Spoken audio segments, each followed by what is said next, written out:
오순절이 되어서 그들은 모두 한 곳에 모여 있었다. 그때 갑자기 하늘에서 세찬 바람이 부는 듯한 소리가 나더니 그들이 앉아있는 온 집안을 가득 채웠다. 그리고 불길이 솟아오를 때 혓바닥처럼 갈라지는 것 같은 혀들이 그들에게 나타나더니 각 사람 위에 내려앉았다. 그들은 모두 성령으로 충만하게 되어서 성령이 시키시는 대로 각각 방언으로 말하기 시작하였다. 예루살렘에는 경건한 유대 사람이 세계 각국에서 와서 살고 있었다. 그런데 이런 말소리가 나니 많은 사람이 모여와서 각각 자기네 지방말로 제자들이 말하는 것을 듣고서 어리둥절하였다. 그들은 놀라 신기하게 여기면서 말하였다. 보시오, 말하고 있는 이 사람들은 모두 갈릴리 사람이 아니요? 그런데 우리 모두가 저마다 태어난 지방의 말로 듣고 있으니 어찌 된 일이요? 우리는 바데 사람과 메데 사람과 엘람 사람이고 메소포타미아와 유대와 갑바도기아와 본도와 아시아와 부르기아와 밤빌리아와 이집트와 구레네 근처 리비아의 여러 지역에 사는 사람이고 또 나그네로 머물고 있는 로마 사람과 유대 사람과 유대교에 개종한 사람과 크레타 사람과 아라비아 사람인데 우리는 저들이 하나님의 큰 일들을 방언으로 말하는 것을 듣고 있어. 사람들은 모두 놀라 어쩔 줄 몰라서 이게 도대체 어찌된 일이요? 하면서 서로 말하였다. 그런데 더러는 조롱하면서 그들이 새 술에 취하였다 하고 말하는 사람도 있었다. 주님은 영이십니다. 주님의 영이 계신 곳에는 자유가 있습니다. 아멘. 오늘은 성령 강림주일, 교회가 탄생한 날입니다. 교회의 생일이죠. 그래서 성령 강림주일에는 거의 예외 없이 오늘 읽은 사도행전 2장의 말씀을 읽습니다. 성령 강림 사건, 그거죠. 저는 거기에 고린도후서 3장 17절을 추가해서 읽었습니다. 주님은 영이십니다. 주님의 영이 계신 곳에는 자유가 있습니다. 딱 두 문장입니다. 매우 강렬한 선언처럼 들리죠. 주님은 영이십니다. 주님의 영이 계신 곳에는 자유가 있습니다. 매우 강렬한 선언처럼 들리죠. 이와 비견될 만큼 강렬한 또 다른 선언이 똑같은 고린도후서 3장에 있습니다. 6절에 3장 6절은 이렇게 전하죠. 문자는 사람을 죽이고 영은 사람을 살립니다. 이것도 굉장히 강렬한 선언이죠. 한 문장이지만, 단문이지만, 그리고 모를 단어가 하나도 없지만, 그 개념이 뭔지 모를 단어가 하나도 없어요. 문자는 사람을 죽이고 영은 사람을 살립니다. 이게 깊이 들어가면 무슨 뜻인지를 생각해 봐야 되겠지만 듣자마자 딱 떠오르는 생각들은 있잖아요. 문자는 사람을 죽이고 영은 사람을 살립니다. 그리고 주님은 영이십니다. 주님의 영이 계신 곳엔 자유가 있습니다. 이것도 무슨 뜻인지 조금 더 생각해 보면은 더 깊은 뜻이 있어 보이지만 이 그냥 문장 하나만 가지고도, 이 문장만 가지고도 야 이거 뭐 대단한 얘기인데? 딱 때리는 뭐가 있잖아요. 주님의 영이 계신 곳에는 자유가 있다, 이렇게 얘기했습니다. 자, 오순절이라고도 부르는 이 성령 강림절에 벌어진 사건에 대해서는 제가 여러 번 말씀을 드렸습니다.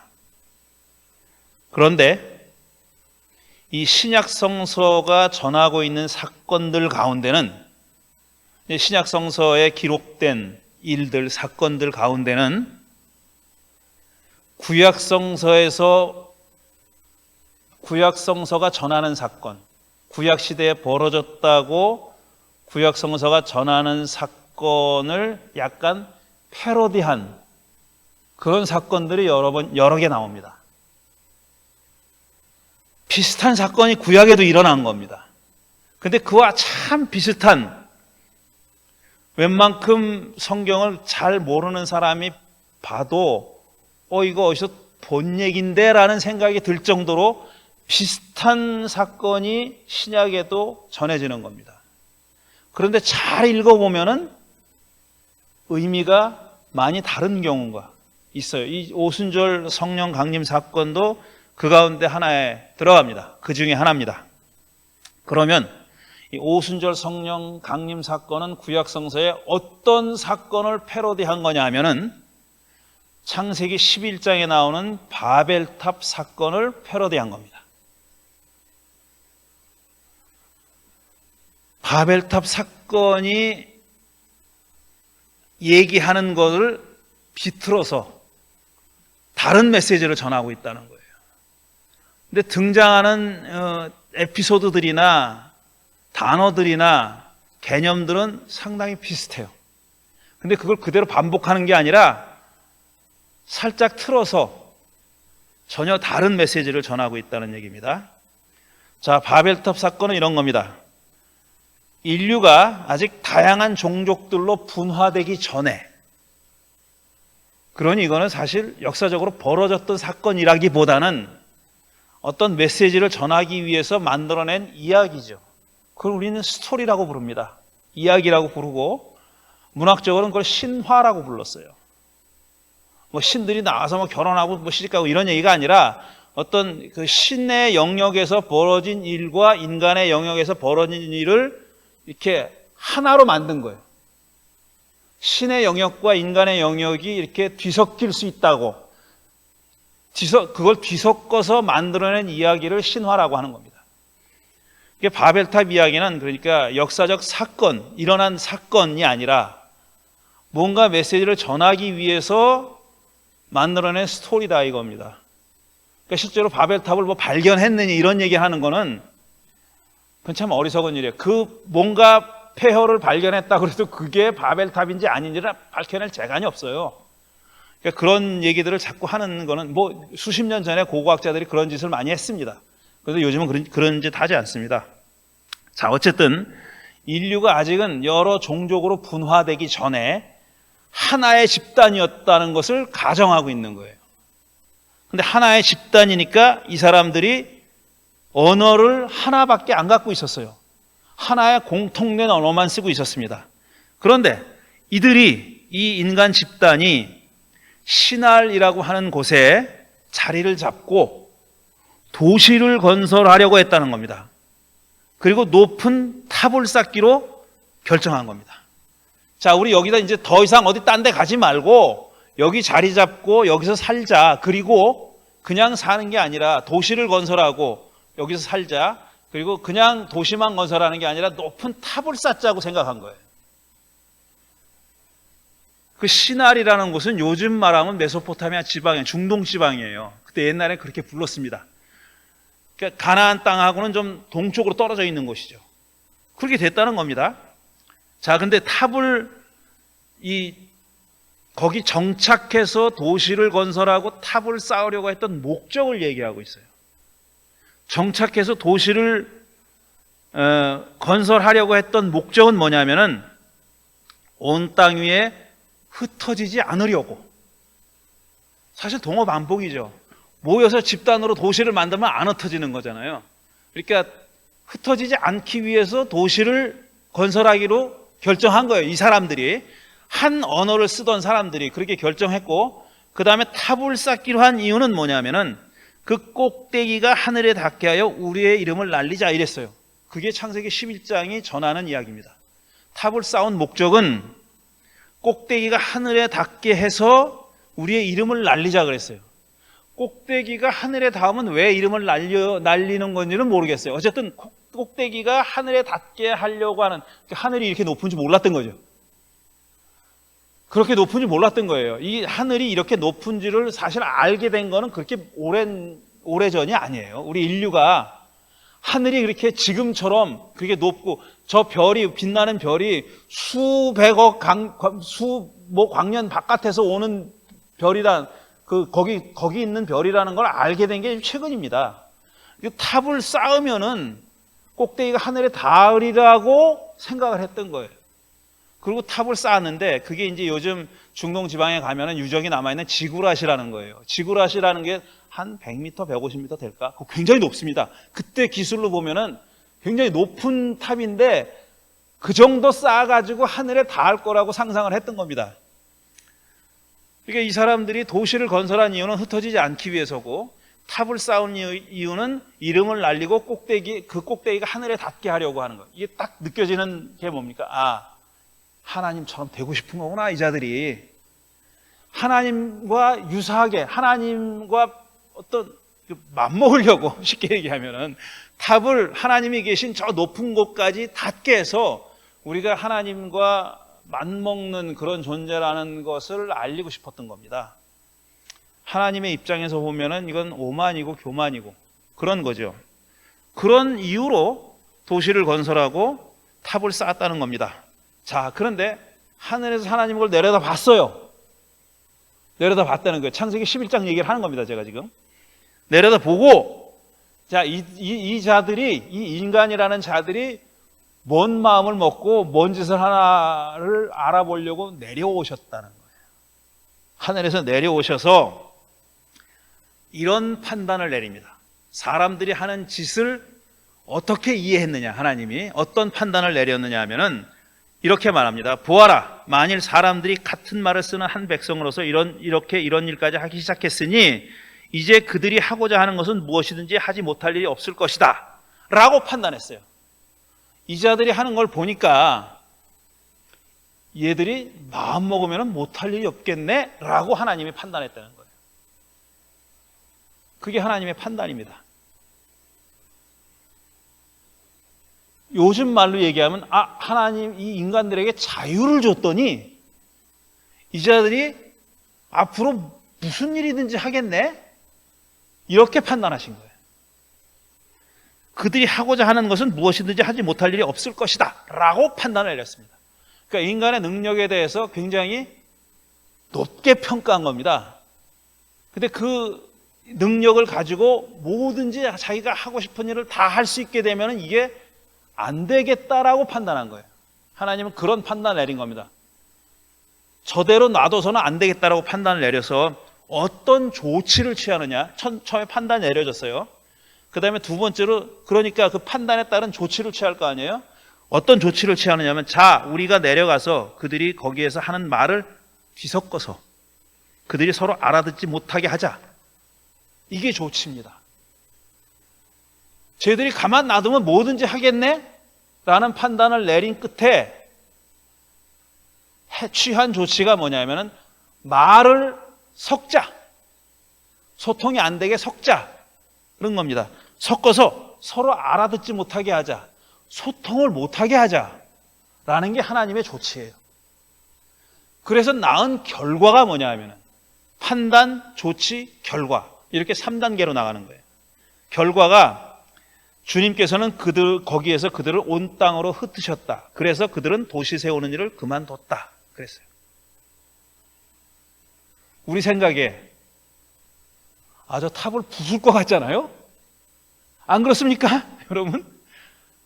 감히 저 탑을 세워가지고 나랑 맞먹으려고 해? 나한테 닿으려고 해? 저 탑을 무너뜨릴 것 같잖아요. 그렇게 안 했어요. 하나님은. 그리고 노아 시대 바로 한 5장 앞에 창세기 6장부터 9장에 나오는 노아 시대 홍수에 보면은 사람이 태어날 때부터 너무너무 악해, 이놈들이. 그래가지고 사람과 모든 지상의 동물들을 다 생명 있는 것을 멸하기로 작정하고 홍수로 멸하잖아요. 근데 여기서 보면은 근데 그 사람들이 어떻게 악했는지 하는 얘기가 구체적으로 없어요. 6장 2절까지는 나쁜 일이라고는 별로 안 일어납니다. 가인이 아벨 죽인 일 정도가 나쁜 일이에요. 근데 6장에 이르러가지고는 사람이 너무 악해가지고 이거 고쳤을 수가 없겠다 해가지고 다 멸절했다는 얘기거든요. 그것도 물론 스토리입니다. 그대로 일어났다고 생각하고 하나님이 뭐 너무나 폭력적이고 뭐 이렇게 얘기하면 안 돼요. 스토리예요. 뭔가 말하려고 하는 이야기인데 거기선 그렇게 하셨는데 지금 보면은 얘네들이 우리 인간의 조상이 한 일은 굉장히 구체적이잖아요. 탑을 쌓아서 꼭대기가 하늘에 닿게 하고 싶었던 거예요. 오만이고 교만이죠. 하나님처럼 되려고 하는. 하나님은 그 사람을 당신의 형상으로 만들었는데 얘네들이 주체적으로 자기처럼 되고자 하는 거는 싫은 거예요. 그건 안 된다라고 하신 겁니다. 그렇지만 이때 내린 조치는 탑을 부숴버리거나 탑을 쌓으려고 했던 사람들을 몰살하거나 그게 아니에요. 언어를 혼란시켰습니다. 두 가지 조치를 내리는데 두 가지 결과가 일어났는데 그래서 온 땅에 흩어졌다는 거예요. 도시를 세우기를 그치고 온 땅에 흩어졌다는 거예요. 서로 다른 언어를 쓰기 시작했고 온 땅에 흩어졌습니다. 이게 바벨탑 사건의 결과입니다. 결론이에요.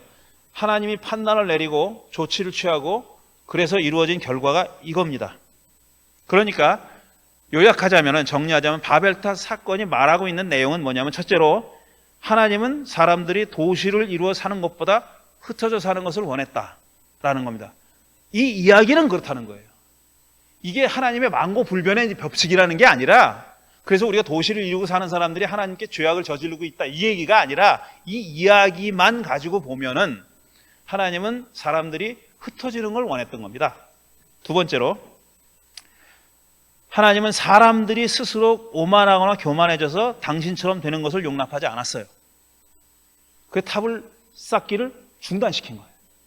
그 방법은 언어를 혼란시킨 거고요. 그 두 번째고요. 그게 세 번째가 인간의 시도를 좌절시키기 위해서 언어를 혼란시켰다는 거고 네 번째가 그에 대한 처벌은 노아 홍수 때처럼 멸절이 아니라 언어의 혼란이었다. 탑을 쌓지 못하게 언어를 혼란시키고 도시를 만들지 못하게 흩어지게 만들었다는 거다. 이게 이 바벨탑 스토리가 이야기가 말하고 있는 내용입니다. 자, 이런 얘기를 담고 있는 바벨탑 창세기 11장의 바벨탑 이야기를 오순절 성령 사건을 기록한 사도행전 2장의 저자인 누가는 누가복음과 사도행전은 같은 사람이 쓴 겁니다. 누가가 전편이고 사도가 후편이에요. 이어지는 얘기예요. 근데 그 누가복음을 쓴 또 사도행전을 쓴 그 저자는 이 바벨탑 이야기 가운데 두 가지 주제를 가지고 온 거예요. 두 가지 주제를 갖고 왔는데 그게 뭐냐 하면은 언어에 관한 이야기, 그 다음에 흩어지는 이야기. 이 두 가지 주제를 가지고 와가지고 성령 강림절 사건을 바벨탑 사건에 비해서 그거를 근거로 해가지고 패러디한 겁니다. 자, 이렇게 되는 거예요. 성령 강림절에 벌어진 사건은 바벨탑에서 이루어진 사건과 다른 의미를, 어떻게 보면 정반대의 의미를 가지고 있어요. 첫째로 바벨탑 사건에서는 지금 말씀드린 대로 사람들이 하나의 언어를 사용해야 소통할 수 있었어요. 하나의 언어를 사용했기 때문에 소통할 수 있었죠. 그래서 소통을 못하게 하려고 하나님이 언어를 혼란시킨 거예요. 다양한 많은 언어를 사용하도록 그렇게 만든 겁니다. 그런데 오순절 사건 때는 이것도 하나의 언어를 사용했던 건 맞아요. 예수의 제자들이 죄다 아람어를 썼어요. 패션 오브 더 크라이스트 보면 그 멜 깁슨이 만든 영화 보면 배우가 죄다 아람어 쓰죠. 그 자막이 나오잖아요. 미국 사람들이 그 싫어하는 자막. 그걸 쓸 수밖에 없었어요. 왜냐하면 아람어 그 시대에 예수님 시대에 살던 그 언어를 그대로 사용하기 위해서 대사가 죄다 아람어입니다. 그 아람어를 쓰던 사람들이에요. 그런데 하나의 언어를 썼죠. 그런데 이 언어를 이 제자들이 성령을 받고 많은 다양한 언어로다가 말하기 시작했다 그랬어요. 어떤 내용을 하나님이 하신 크신 일을 말하기 시작했어요. 하나님이 하신 크신 일이 뭔지는 몰라요. 요것만 가지고는 몰라요. 그 다음에 바로 이어지는 베드로의 설교에 따르면은 오순절 설교에 따르면은 예수의 십자가 죽음과 부활을 얘기한 겁니다. 이 하나님의 크신 일이라는 그건데 어쨌든 이때 제자들은 하나의 언어밖에 말하지 못했던 그런 제자들이 다양한 언어로 방언으로 하나님이 하신 크신 일을 전했다는 거죠. 바벨탑 사건에서는 소통을 못하게 하기 위해서 소통을 막기 위해서 언어를 혼란시켰어요. 오순절 사건에는 소통이 가능하기 위해서 소통을 하기 위해서 방언을 한 겁니다. 그러니까 방언을 했다는 것은 이 성령을 받아서 방언을 했다는 것의 가장 큰 메인 메시지는 뭐냐면 소통이에요. 그래서 사도 바울이 방언보다 더 큰 은사는 예언의 은사라고 그러는 거예요. 그 얘기는 방언을 해석하는 능력을 포함한 겁니다. 왜? 성령의 은사로서의 방언이라는 것에 초점은 어디 있느냐 하면은 소통이 있거든요. 남이 못 알아듣는 말로 기도하는 게 그게 방언 기도의 핵심이 아니에요. 방언의 핵심은 뭐냐면은 소통이 안 되던 사람들이 소통하도록 그렇게 만든 거예요. 성령이 하신 일은 그런 일이에요. 그런 점에서 성령 강림절 사건, 오순절 사건은 이 바벨탑 사건의 패러디인 겁니다. 하나의 언어, 똑같아요. 양쪽이 다 똑같아. 언어가 혼란됐어요. 왜? 소통을 못하게 하려고. 근데 여기서는 언어가 다양한 언어를 썼어요. 왜? 소통을 위해서. 그렇게 된 거예요. 두 번째로 흩어짐이라고 그랬잖아요. 바벨탑 쌓는 것이 마음에 안 든 하나님은 탑을 언어로 혼란시켜서 탑 쌓기를 중단시킨 다음에 흩어버렸어요. 이때 사람들은 강제로 흩어진 겁니다. 강제로 흩어진 거예요. 자기들의 의사와 맞지 않게. 자기들의 의사는 모여서 집단으로 도시를 세우는 게 사람들의 뜻이었어요. 의도였어요. 근데 그게 하나님에 의해서 좌절된 겁니다. 근데 오순절에 벌어지는 그 반대, 이들도 흩어졌어요. 결국은 로마 지역 전역으로 흩어지잖아요. 그래서 바울을 비롯해가지고 많은 제자들이 하나님 나라 복음을 전하기 시작했어요. 근데 이 흩어짐은 강제로 일어난 일이 아니죠. 복음을 전하기 위해서 자발적으로 흩어진 거죠. 그 흩어짐의 주제는 바벨탑의 걸 가져왔는데 이 오순절 이야기는 그게 타의에 의한 강제에 의한 일종의 징벌로서 흩어짐이 아니라 자발적인 흩어짐이었다. 하나님 나라 복음을 예수를 전하기 위한 자발적인 흩어짐이었다라는 겁니다. 이게 메인 테마인데 패러디한 가장 중요한 두 가지 주제인데 하나 덧붙이자면 이겁니다. 바벨탑은 높이 쌓으려고 올라가려고 했잖아요. 사람의 교만이에요. 그 높이와는 비교할 수 없지만 예수님의 골고다 언덕에서 세워졌던 십자가도 높이 올라간 거예요. 바벨탑과는 비교할 수 없죠. 근데 그건 하나님처럼 되기 위한 올라감이 아니라 오히려 내려오기 위한 올라감이었죠. 십자가라는 것은 그런 거죠. 골고다 언덕 위에 섰지만 그것이 상징하는 바는 뭐냐면은 저 아래로 내려가는 겁니다. 그래서 본디 하나님과 빌립보서에 하나님과 본체셨으나 하나님과 같이 되려고 하지 않고 십자가를 지고 화해의 십자가를 지셨다라고 얘기하는 거죠. 이게 오순절 이야기가 바벨탑 사건을 패러디한 내용입니다. 그런데 여기에 흔히 우리가 그냥 간과하고 지나가지만 간과해서는 안 될 한 귀절이 나옵니다. 그게 뭐냐면 13절에 보면은 13절에 이 제자들이 막 방언으로 얘기하는 걸 보고 사람들은 놀랐다 그랬잖아요. 놀랐다 그랬는데 그 중에 덜어는 조롱하면서 그들이 새술에 취하였다라고 말하는 사람들도 있었다 그랬어요. 이거 별로 얘기 안 하고 넘어갑니다. 이건 오해고 착각이다. 술 마시는 거 아니거든요. 분명히 술 마신 거 아니에요. 이들이 술 마셔서 지금 이렇게 방언으로 얘기하는 게 아닙니다. 그리고 막 얼마나 또 이렇게 방언으로 조용조용 좋은 얘기했겠어요? 아니죠. 떠들었지. 큰 소리로 막 노래 부르면서 뭐 난리 쳤죠. 그러니까 사람들이 보기에 저놈은 미쳤네. 그 말을 새술에 취했다고 얘기한 거예요. 왜 새술일까 하필이면은? 왜 새술일까? 뭐 대단한 의미가 있는 건 아니에요. 우리는 뉴 그러면 새 거다 그러면 좋다고 생각하잖아요. 새 개 나올수록 좋잖아요. 셀폰도 새 개 나오는 게 좋으니까 자꾸 갈아치잖아. 근데 옛날 가치는 아니에요. 오래된 것이 좋은 거예요. 전통이 좋은 거예요. 그래서 새 거는 못 믿어요. 종교도 오래된 종교가 권위 있고 믿을 만한 종교지 신생 종교는 죄다 다 이상하고 다 미신이라고 얘기했어요. 그래서 기독교도 미신 취급을 받았던 겁니다. 새로 나온 거니까 새 상표를 달고 나온 거니까. 그러니까 새술에 취했다는 말은 술을 마시고 취했는데 그것도 하치 이 질 낮은 새술을 먹고 취한 형편없는 놈들이란 얘기예요. 근데 새술에 취했다고 술에 취했다고 얘기했을 때는 그들이 보인 행태를 보고 내린 판단이에요. 그 얘기는 성령을 받은 사람들이 술 취한 사람처럼 행동했다는 얘기입니다. 물론 이 누가도 얘기하지만 조롱하는 의미에서 얘기한 거예요. 그런 조롱하는 의미에서 취했다고 얘기했지만 그들이 보여준 모습은 술에 취한 것처럼 자유분방했던 겁니다. 자유분방했던 거예요. 근데 그 자유분방함의 고는 뭐냐? 왜 그들이 그렇게 자유분방했느냐? 소통을 위해서죠. 성령께서 이끄신 것은 그들이 소통하게 하기 위해서 성령을 부어주신 거고, 소통하게 하기 위해서 여러 가지 말로 말하게 만드신 거고, 그렇게 해가지고 소통이 이루어진 거예요. 그 오순절은 역시 유대인들의 절기 가운데 하나거든요. 그러니까 그 절기에 예루살렘에 모여있던 사람들이 다 자기 지방 말로 하나님의 크신 일을 들었다는 거 아니에요. 그러니까 소통이 이루어진 거예요.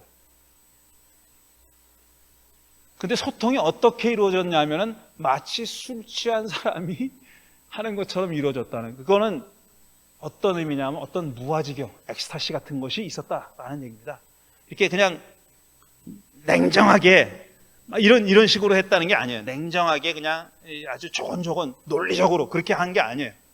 이때 일어나는 일은 그런 어떤 술 취한 사람에게서나 볼 수 있는 것 같은 열광적인 그런 분위기를 얘기하는 건데, 그걸 가지고 고린도후서 지금 읽은 3장에서 바울이 주님의 영이 계시는 곳엔 자유가 있습니다 그랬어요. 그 자유는 어떤 개념이 아닙니다. 여기서 얘기하는 개념, 내가 자유라는 개념을 가지고 있으면 내가 자유로워지지, 이게 아니에요. 내가 그야말로 성령이 이끄는 대로 자유롭게 흘러가는 대로 하는 거예요. 그게 자유입니다.